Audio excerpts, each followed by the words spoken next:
சொன்ன? ஆமா எடுத்துடலாமா? வா வா.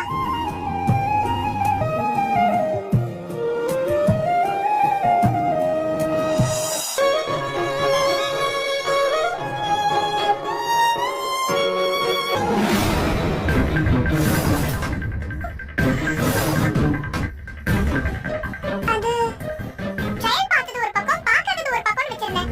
அழைச்சிட்டேன் ஒரு பக்கம் வச்சிருந்தேன். அழைச்சிட்டேன் நீ. அது என்னோட லிப்ஸ்டிக். அது ஏன் எடுத்து போட்டுட்டு இருக்க? ஒருத்தர் யூஸ் பண்ற லிப்ஸ்டிக்க இன்னொருத்தர் யூஸ் பண்ணலாமா? சொல்லு. எடுப்பியா? எல்லாம் பெரிய இவ மாதிரி போய் சொல்ல உங்க அம்மா.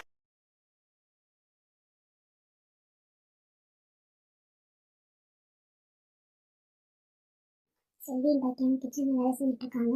அந்த நேரம் பார்த்து இனியா வந்து அவங்க மேக்கப் திங்ஸ் எல்லாம் செக் பண்ணிட்டு இருக்காங்க. யூஸ் பண்ண தனியாக யூஸ் பண்ணாத தனியான்னு செக் பண்ணி எடுத்து வச்சுட்டு இருக்காங்க. அவங்க கால் வந்து வெளில போயிடுறாங்க. உடனே அங்கே வர மையம் வந்து அதை எடுத்து போட்டு பார்க்குறாங்க. உடனே இனியா வந்து பார்த்துட்டு ஏன் இப்படி பண்ணேன், செக் பண்ணாத தனித்தனியாக வச்சேன், நீ எல்லாத்தையும் மிக்ஸ் பண்ணி வச்சுட்டேன்னு சொல்லிட்டு திட்டுறாங்க. உடனே பாட்டி வந்து இவன் இப்படி தான் அவள் அம்மா மாதிரியே இருக்கா அப்படின்னு சொல்லிட்டு அவங்களும் பங்குக்கு திட்டுறாங்க. இதை பார்க்க பாக்கியா வந்து அப்படியெல்லாம் பாக்கியா வந்து மயூருக்கு சப்போர்ட் பண்ணி பேசுறாங்க. உடனே அவங்க பாட்டி வந்து பாக்கியா திட்டுறாங்க, அவங்க அம்மாவை திருத்தவே முடியாதுன்னு சொல்லிட்டு திட்டுறாங்க. இது ராதிகா பார்த்தா அவங்க மனசு எப்படி கஷ்டப்படுன்னு தெரியல. ஆளுக்கு முதல்ல கோபி இதில் மாட்டிட்டு முடிக்க போறாரு.